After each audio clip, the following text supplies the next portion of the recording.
Ribbon এবং card দিয়ে ready করতে হবে। একটা কার্ড এই যে এখানে দিবে আর কি, হ্যাঁ, এভাবে দিয়ে দিলে তখন রেডি অপশনটা আসবে, এরকম টিক চিহ্ন আসবে, ইরর শো করবে না। তখন কি করতে, সেটিংসটা ক্লিক করলে দেখেন 1 2 2 নাম্বার 3 নাম্বার, এখানে 3 নাম্বারটা হচ্ছে ল্যাঙ্গুয়েজ সেটিং, তার মানে দুইবার মাঝখানে দুইবার প্রেস করবে, 2বার প্রেস করবে, করার পর আবার ডান পাশে যে তীর চিহ্নটা এটা ক্লিক করবে। করার পরে দেখবেন দেখবেন প্রথমটা হচ্ছে ইংলিশ, হ্যাঁ, উনি যেটা করেছিল এটা হচ্ছে এই যে অ্যারাবিক করেছিলেন, ওনার যেটা এই যে আরবিক, এই সিলেকশনটা যেখানে এটা চাইনিজ, কিন্তু উপরেটা হলো মানে এই নিচেটা যে অ্যারাবিক, অ্যান্ড সিলেকশনটা অ্যারাবিক আসছে, এ দিলে কি হবে, ল্যাঙ্গুয়েজটা অ্যারাবিক হয়ে গেছে।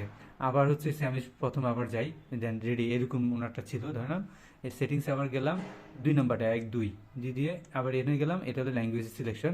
ল্যাঙ্গুয়েজ সিলেকশন আমি আসতে নিচে যেতে থাকি, থাকার পরে দেখেন এই যে সাদা একটা কালো একটা বার আছে, বারের পরটা হলো ইংলিশ, এই দিলাম, এই যে কালো বার পার হয়েছে, হ্যান্ড ইংলিশ দিলাম, ওকে, তারপর আবার ওকে দিয়ে দিলাম, যেন ইংলিশ হয়ে গেছে। একটু টেকনিক খাটায় কাজ করলে এটা হয়ে যাবে। ধন্যবাদ।